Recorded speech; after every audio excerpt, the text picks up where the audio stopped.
And here we are, arriving in the eternal city, Rome.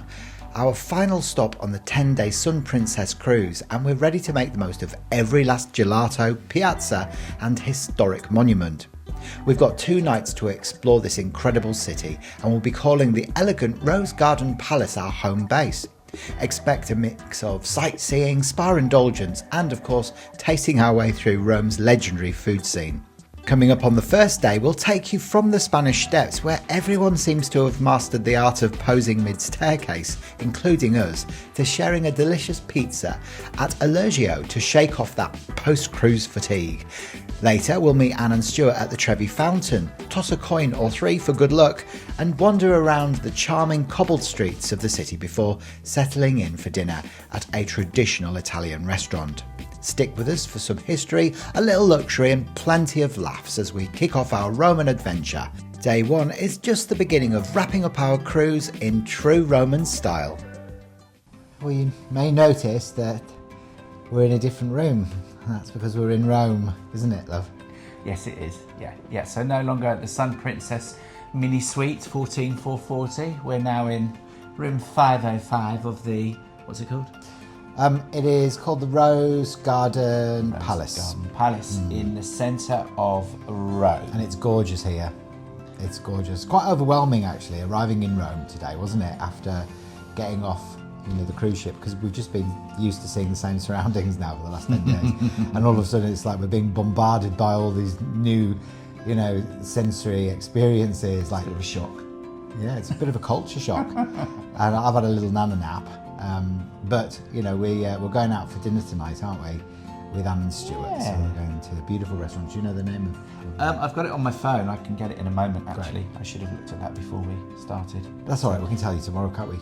Oh yeah, that's true. Yeah. That's true. But it's about it's about 500 metres from the Trevi Fountain. That's our rendezvous point this evening, because we are staying in different hotels because we made a last minute change to ours. We were originally booked in a property that was right out by the airport,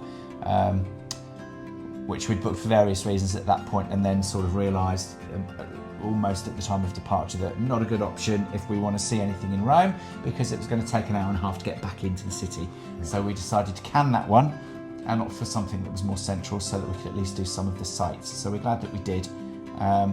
So we arrived here at lunchtime today, didn't we? We came in a private transfer from the ship that Stuart had arranged. And we've already been to the Spanish Steps. We have, because we wanted to find them because we were supposed to be meeting there.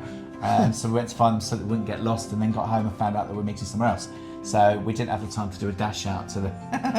But on the way, we did find a really nice pizzeria. Yeah. And a gelateria. Yeah. Didn't we? So I had the best chocolate ice cream I've ever had in my life, and the pizza wasn't half bad too. No, it was good. It was proper pizza. It's nice. Yes, proper pizza. Yeah. Even though, we had a little bit of a debate about whether or not the pizza had shiitake mushrooms on it or not, because apparently they're Japanese, but they were on an Italian pizza. Yeah. And I thought he must have been misunderstanding it for artichokes, which were also on the pizza. But apparently it was in the listing, so there you go. 1-0, Hayden. 1-1. You never win. Anyway, so last night, we skipped a little chunk there. Last night we went to the Sanctuary restaurant for the last time and said goodbye to our favourite waiter of all time, Alec. And he was absolutely delighted with the lovely little tip that we gave him as well, and he deserved it, didn't he? Yeah, he's done well. He looked after us for the whole time when we were eating in there, so he did a good job. I think we were probably some of his nicest clients as well. So yeah, it was a double win for him. What did you eat last night? Last night I had a lovely shrimp cocktail, and then I had a really lovely rack of veal. Which was delicious, cooked really nicely, and that came with a pureed potatoes and some nice vegetables. And yourself, you had? I had chicken with like a herb and garlic dressing. It was lovely. It was quite simple. But that's lighter, wasn't it? It was a bit lighter. But Anne just had the most colossal chunk of beef that I've ever seen in my life. And I don't know how she didn't get through it all, but it was like... It was off the carvery, wasn't it? So it was a whole side of rib of beef, and they cut off this really huge piece, telling her it was the smallest piece and it was literally the size of, it was like a dinosaur, like a caveman steak, wasn't it? It was Captain Caveman. It was huge, but she did well with it. She couldn't finish it all, obviously, but she did do well. How did you find getting off the ship? What was in the process? Yeah. It was fairly straightforward. We opted to not put our luggage outside of the room last night, because the general go is that you leave your luggage outside of your room the night prior. What they'll do is they'll collect it from you, they'll take it off ship and down to the luggage storage area, so that when you've cleared customs, immigration, you'll then collect your luggage and go through customs. But because we'd had issues with lost luggage, we didn't want to chance it, and also we didn't want to pack up a day early and start leaving luggage outside and keeping bits in, and so we decided we would just move our own cases. So it was much better because we were able to pack this morning. We were up at silly o'clock, as we usually are anyway. We packed our cases, had our breakfast, and then wheeled them down, and we stayed on the ship basically because we had our transfer booked for about 10:30, and because we were gold status in our I don't even know what you call it. Well, membership. Yeah. Our membership status was gold, which meant that we had the later checkout, and because we were also sweet guests, we got the latest checkout. So we were pretty much the last people off when we about 10:15. There were 1,000 people that were staying on the ship for the next part of the voyage, so there's about 3,500 that got off. But we got off and walked out into Civitavecchia, and it was really, really simple, wasn't it? It was a really easy process, really organised. It wasn't crowded. They knew exactly what they were doing. A real contrast to how getting on to the boat. To how we got on in Istanbul, which will be fed back obviously by probably most of the passengers. I would imagine. We've all received our questionnaires through by emails. I think they're going to get bombarded with that. But no, Civitavecchia was really good. So yeah, that's goodbye to the Sun Princess, isn't it, for now? Yep. We're a little bit flat.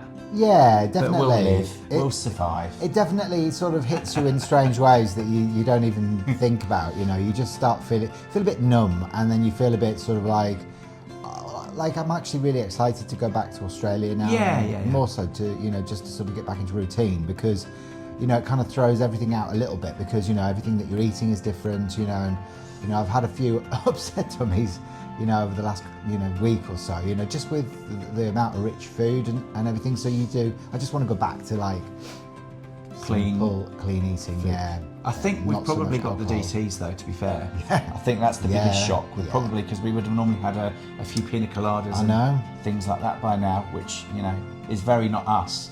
But when they're being thrust in your face, even when you don't ask for them, you just have to go with it, don't you? And I think we're going to start shaking in a minute because we need some alcohol. Yeah, I need a drink. I've just literally woken up and I need a drink.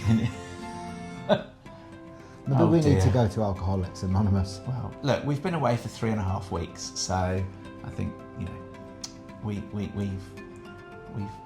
reconditioned ourselves, and we need to get straight back into healthy, clean living immediately upon arrival back home on Friday night, don't we? Yeah. So we're looking forward to getting our boys, but we've still got tomorrow, and we've still got half of Thursday, and we head off obviously Thursday night, afternoon, evening to travel back. So yeah, we're going to head out now, go and meet Anne and Stuart. Yeah. We're going to take a taxi to the Trevi Fountain because we're not sure where it is in comparison to where we walked today, so it's probably best to just... Well, the other thing that we had was the roaming doesn't work in Rome, so we were following a map to try and find the Spanish Steps earlier on. I haven't looked at a map since 1986, I think. So Telstra roaming, note to everybody travelling from Australia, Telstra roaming does not work in Italy.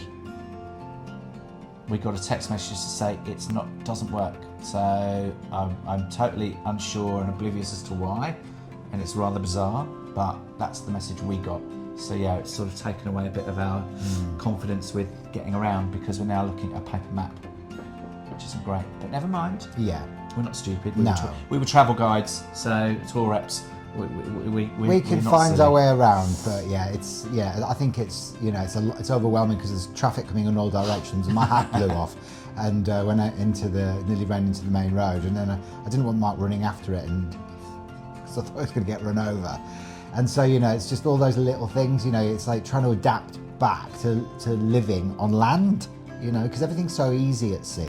It's like you're basically wrapped in cotton wool, and you just you know, you're pampered and looked after and told you're beautiful and everything, and then all of a sudden it's like, see ya, danger everywhere. Get off, get out.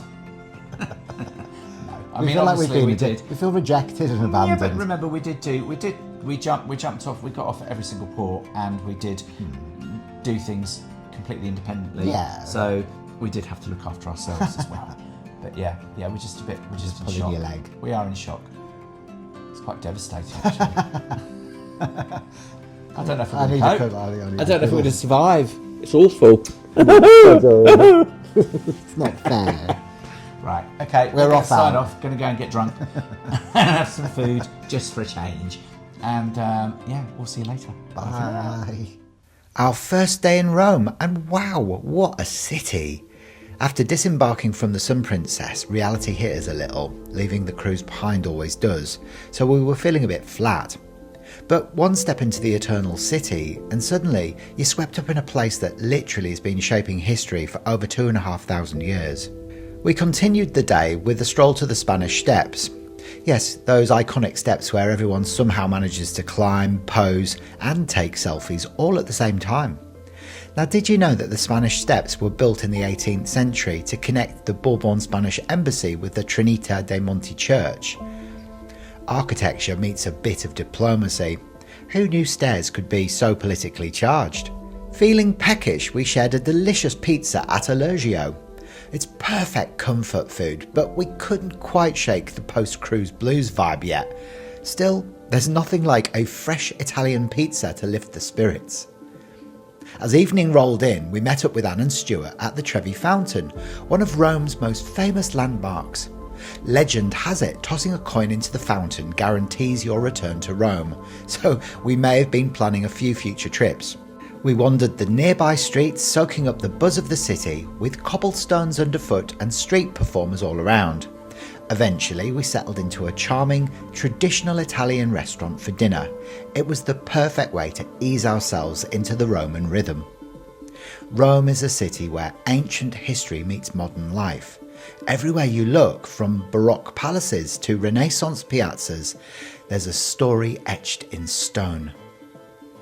Even just walking from the Spanish Steps to the Trevi Fountain, you're surrounded by architecture that's over 500 years old. It's impossible not to feel a little awestruck. Day one was a gentle introduction, a reminder that Rome isn't just a city, it's a living museum with gelato on every corner.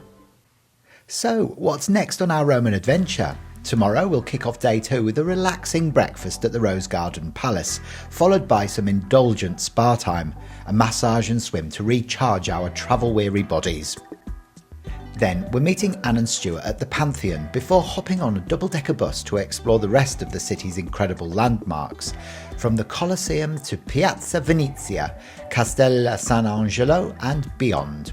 And yes, there will be cannoli, gelato and maybe even a few unexpected adventures along the way. Stick around, the next day in Rome is going to be unforgettable.